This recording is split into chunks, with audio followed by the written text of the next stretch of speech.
Yo, what's up everyone? My name is Zenitsu, and we are back with another Digimon video. So today, we actually have more metadata to look at for the EX10 environment. This time, it's brought to you by Phoenix Reborn all the way from Argentina, which is pretty cool to see that they have a pretty lively and active scene that's actually giving us good enough data to want to take a look at.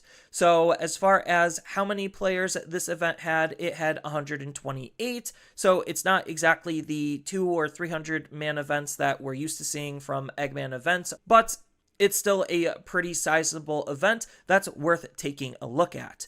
And before we actually go into the nitty-gritties of this event and look at the data, if you're enjoying this type of content and you want to see more, you already know what to do, and feel free to hit that like and subscribe, and don't forget to ring that notification bell so that way you could stay up to date when I upload or go live next, and feel free to tell me your thoughts about any of the decks down in the comments below. So, getting the social media doobly-doo thing out of the way, let's actually dive into some of this data.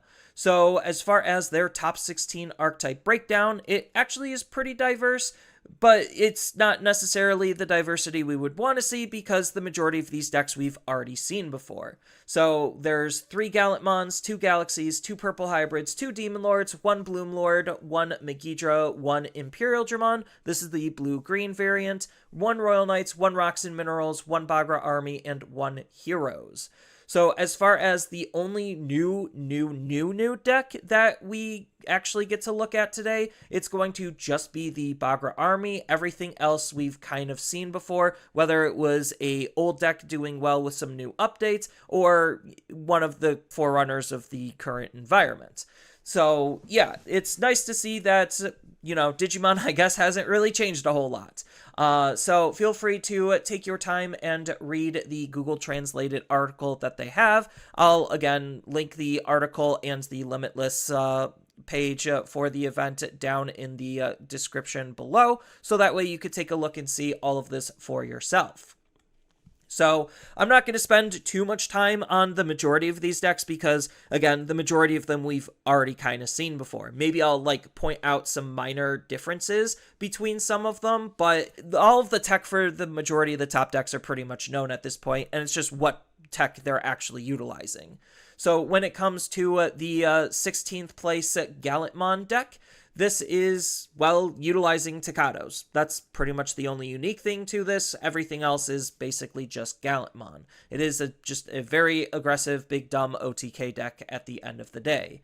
Then, when it comes to 15th place, we actually get Heroes. So, we haven't seen Heroes since BT21, but Heroes is still a viable deck. I kind of was messing around with the Heroes engine personally myself, if you kind of seen the last couple of videos on my channel, and I was saying that this engine is still a perfectly valid and viable engine, just because the whole goal is being aggressive with your level 5s that are basically hitting on the equivalent level of a level 6, and you also do have a very powerful level 6 Digimon that you want to run, and as I kind of already said before in some of those previous videos talking about apps, the more successful way and the continued successful way is just utilizing the app cards when it comes to Heroes. Sorry if I mixed up apps and heroes a little bit there, but regardless, it seems like the fact that the Gachimon line is all hero traded means that you have a increased amount of synergy versus trying to squeeze in some other engines or packages, which could kind of muddle and muddy the deck up, even if you are trying to fix some of the deck's native weaknesses, because the big weaknesses of this deck, more specifically, is, one, the lack of protection, so you're very weak to the opponent's removal, on top of the fact that you are super heavily reliant on your tamers to not only set yourself up, but to be that value engine, so you kind of just do need to invest a lot into them, and in this format with a lot of tamer hate, it definitely can struggle at times. But the fact that it could still use some really powerful generic red options because everything is red in this deck means that you could still be on pace and on tempo with a lot of the top contending decks. Then when it comes to 14th place, we have Gallantmon. So this Gallantmon deck actually is using the Cool Boys over the Takados, and I think Cool Boy is just the better tamer for this deck and the way that it plays out over Takados. But obviously you could still have some success with Takados because Gallantmon stuff at the end of the day is still incredibly strong, efficient, and kind of just broken at times. Then when it comes to 13th place, we have the Royal Knights player. So Royal Knights still is a viable deck. It is a control deck, one of the few that we actually have in the game that actually is good at that job, where it's just trying to stall out the game long enough until it gets to its auto win button. So yeah, it's just a very annoying deck to play against. It is a little bit slower without the multiple Royal Knights of the Purge, but you still have your Omecamon and your Omnimon X plays, and it looks like the tech that this player is incorporating is going to be the brand new Leopardmon Ace as a extra way to play out your Omecamons, while also being a relatively cheap Royal Knight in of itself. So it's a very good extra early game play that allows you to swarm and flood the field a little bit more efficiently. So cool to see that Royal Knights is doing well there. Then when it comes to 12th place, we have the Galaxy deck. This is Blue Galaxy.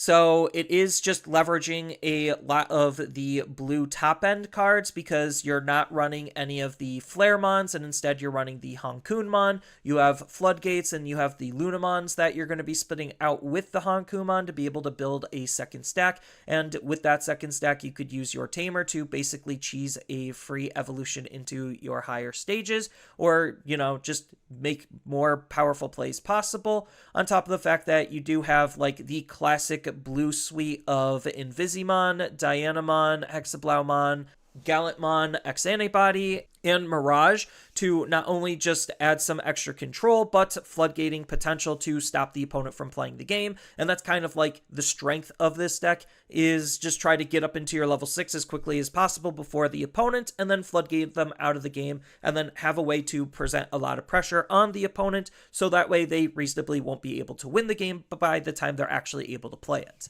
So yeah, Galaxy is still good.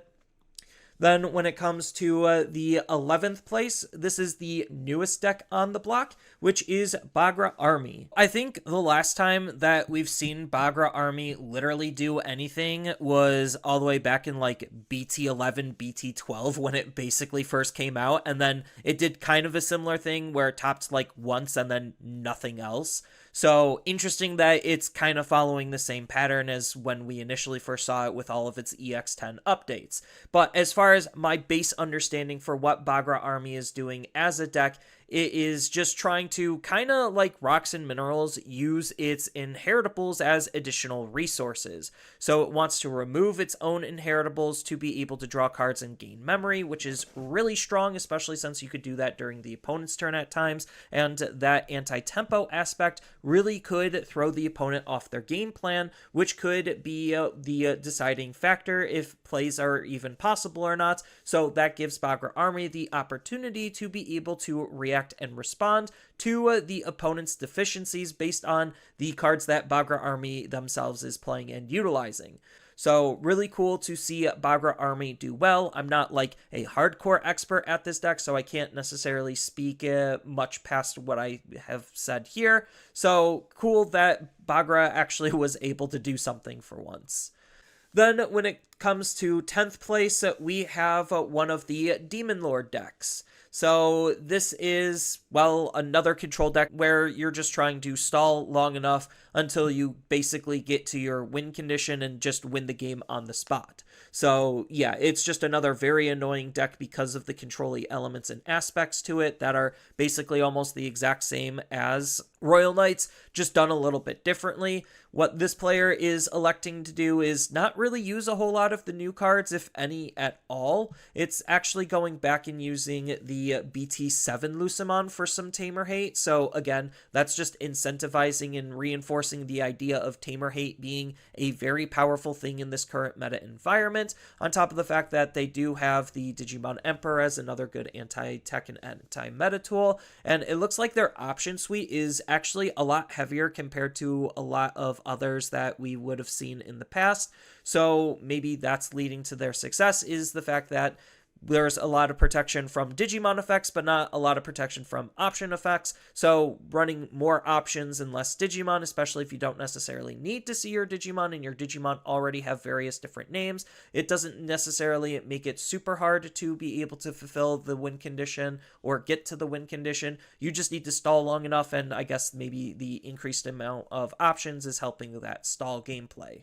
Then when it comes to 9th place, we have the blue-green Imperial. So nice to see that blue-green Imperial is still a strong deck, but as far as what this deck is doing differently, it literally isn't really doing much of anything different. This one is splashing in the Virus Imperial Fighter mode to be able to floodgate the opponent out of the game along with the other floodgates that the deck naturally has. So yeah, the deck literally isn't really changing a whole lot, but it's still able to find success, which is, I guess, a good thing. Then when it comes to 8th place, we have another Gallantmon deck. So yeah, I don't know what else to say that hasn't really been said before. They're on the cool boy. When it comes to their eggs, they're not actually on draw eggs. So they're on, I believe, the Gigimon that increases your DP's range. So that way your removal is a little bit more efficient, which is actually pretty good, because then your cards could seemingly hit above their weight class, which the opponent might not be anticipating or expecting out of this type of a deck, even though it already kind of hits above its weight class anyway half the time. But I digress. Gallantmon, still a good deck. Then when it comes to 7th place, we have Rocks and Minerals.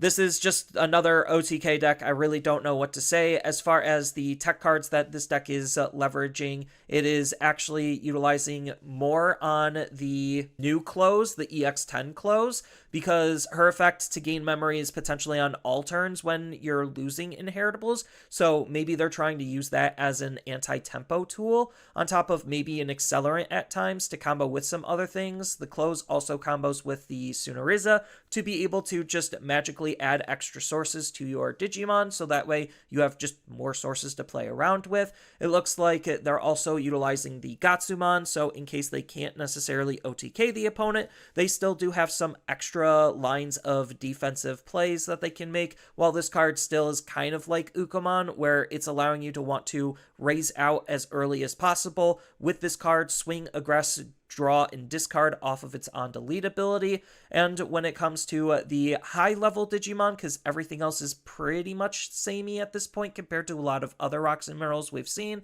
it looks like they're leveraging 4 total OTK boss monsters.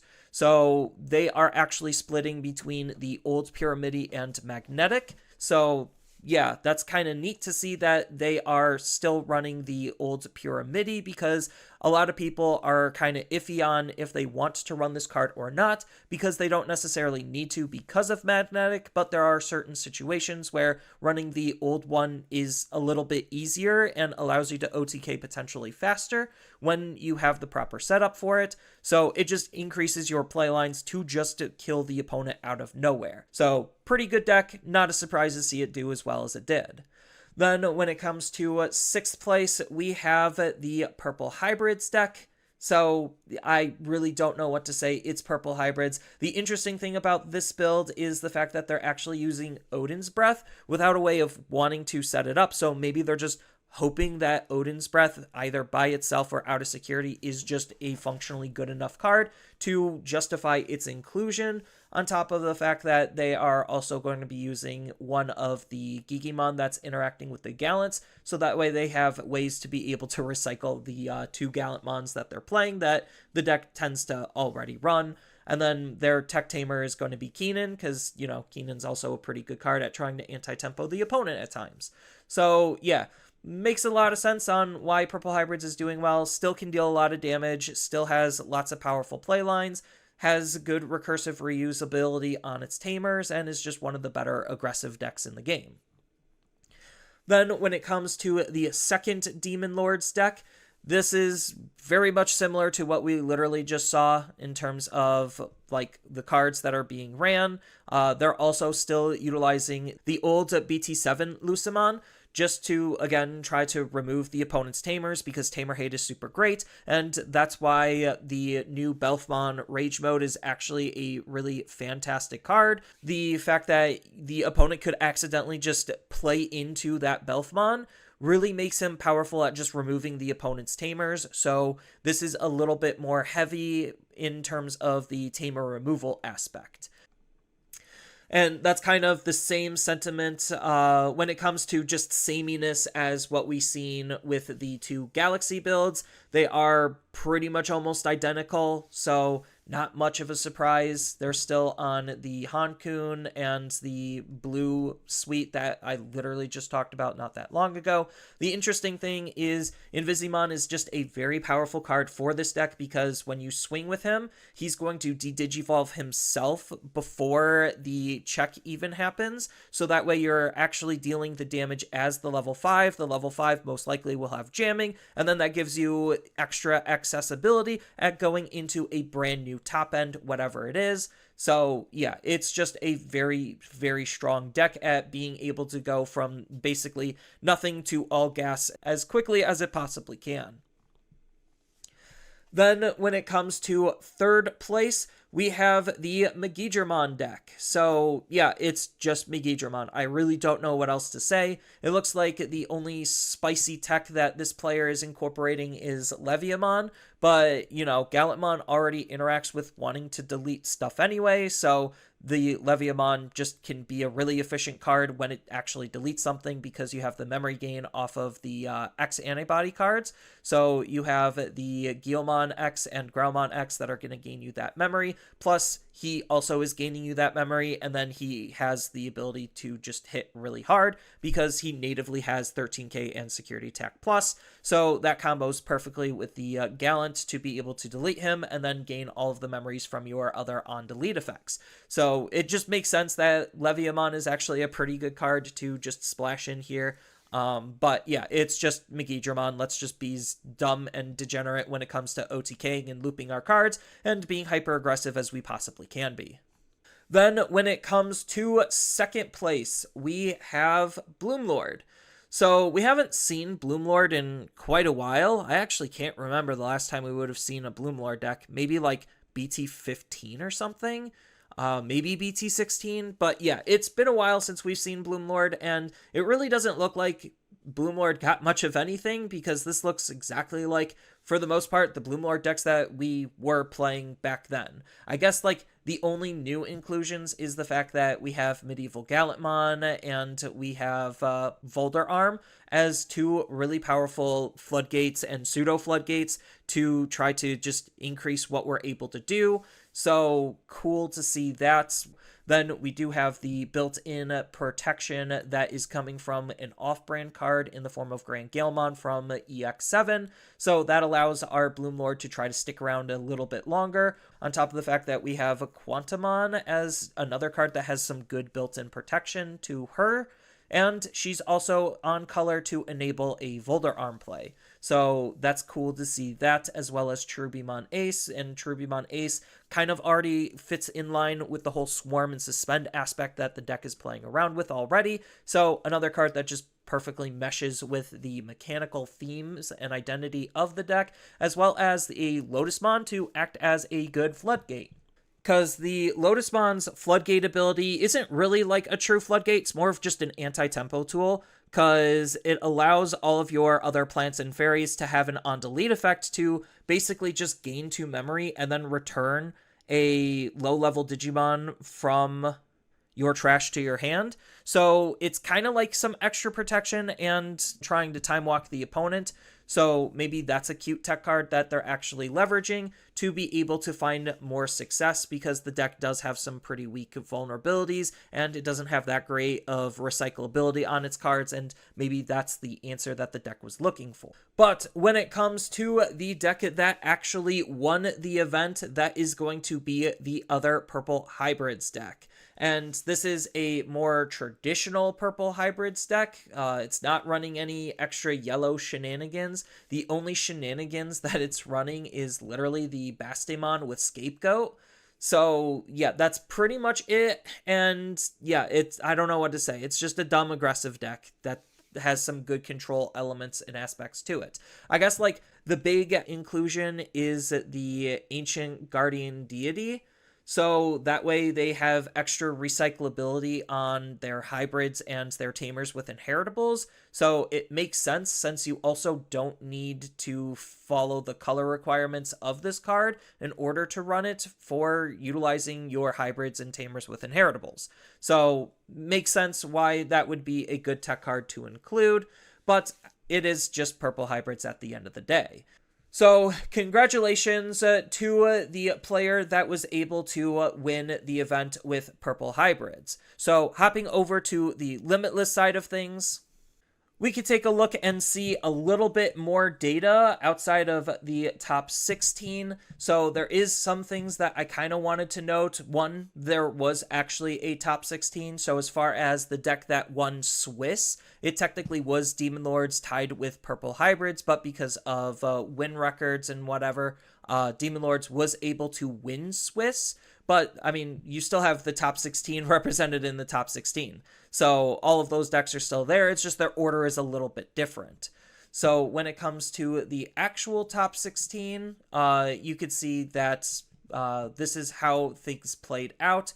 So that's pretty cool to see just everything that you would want. And on top of that, the thing that I really was curious the most about was the Bagramon deck, because Bagramon was just a big anomaly when it comes to where our perception of the current meta is. So if we look at its overall matchup spread in terms of what it faced off against, because that is partially important to its overall success, we could see that the majority of decks that it faced off against not only were purple decks, but was almost strictly purple hybrids and 7 Great Demon Lords. So if we know, or this player knew, that they had good matchups into those, and they faced basically the majority of their good matchups all day, yeah, of course it means that the deck is going to be probably better than reasonably what it would, because of the limited decks that it actually faced off against. And if it just doesn't see its bad matchups, then it just doesn't see its bad matchups, which does happen sometimes, which is why certain decks like this are able to slip into top 16s. I'm not discrediting the player or the matchups or anything. I'm just pointing out this is why it's important to sometimes take a look at what actually happened inside of the event to best try to determine the overall strength of what a deck is capable of. So before I close out the video, I just want to hop over to the metagame tab on Limitless for this event, because thank you, Limitless, for actually allowing us to see a lot of data when it comes to how events played out, and understanding the overall meta spread is kind of important so we could see the performance deltas of specific decks. We could see that outside of just the slew of other decks being about 18 to 20% of the overall meta breakdown, we have Omnimon Ace as actually the #1 represented deck. And the fact that it was the #1 represented deck and didn't have any top 16s means that in this current environment, he is definitely struggling as a deck. And it makes sense if you think about it, because we saw with a lot of the other decks in this event more specifically that they're either hyper-aggressive decks that are OTKing before Omnimon could even do its thing, or they have some tamer removal or some anti-meta tools that are just making Omnimon functionally worse as a deck. So I'm not saying Omnimon is a bad deck. I'm just saying for this event, it makes sense why Omnimon, 1, was the most played deck because it's still powerful, but 2, why it didn't perform well, because its matchup spread definitely was not very kind to it, versus something like the #2 most represented deck, which was Gallantmon X, which, because this deck is just absolutely kind of cracked, it did have a really good overall performance delta, being able to convert its overall play rate to a really decent win rate.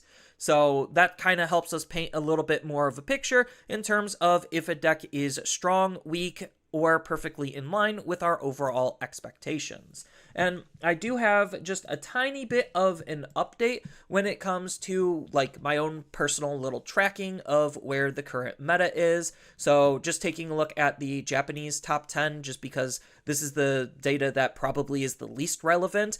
We see that Rocks is definitely on the increase in terms of its representation and performance. Galaxy's still Galaxy, Omni's still Omni. So a lot of these decks really haven't changed compared to the last time we took a look at Japanese data.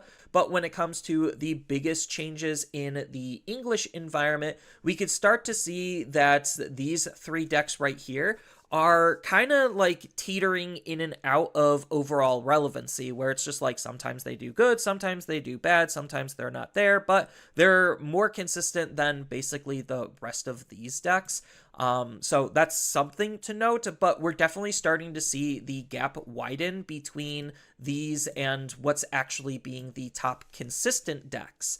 So if anyone's looking to go into an event, these are probably the decks you would want to A, prep for, and B, consider playing yourself, because they have the better statistics when it comes to the overall conversion rate and strength and power level of these decks. Even though, as we saw with this event, Omnimon is on the decline, so that is, again, something to take into consideration, is depending on how the rest of the format develops and how the meta tends to shake and ebb and flow, maybe there are things that did well initially but are going to start falling off as we start teching towards some of the better decks, and some decks are better resistant in terms of the anti-meta techs that we're going to be playing, and Omnimon definitely seems like it's one of the weaker ones in terms of how it ends up facing off against some of these anti-meta tools. So that's why something like Demon Lords might be on the rise, is because maybe Demon Lords has a really good Omnimon matchup, because if it deletes the Tamers and it plays the Emperors to be able to shut out Omnimon from even being able to play the game, then yeah, it makes sense. And if we actually click on Omnimon as a deck and we're able to look at its overall matchup spread, we can see that based on the example that I gave, yes, it does look like Omnimon indeed is struggling against a deck like 7 Great Demon Lords. So that's just an example on how the meta is currently developing and shifting around, and when it comes to what the top decks are. Again, the more data that we have, the better of a picture that we could see when it comes to how things are actually playing out. So that's all I really have for this video. Thank you all for watching, and I hope to see you all in the next one. Later.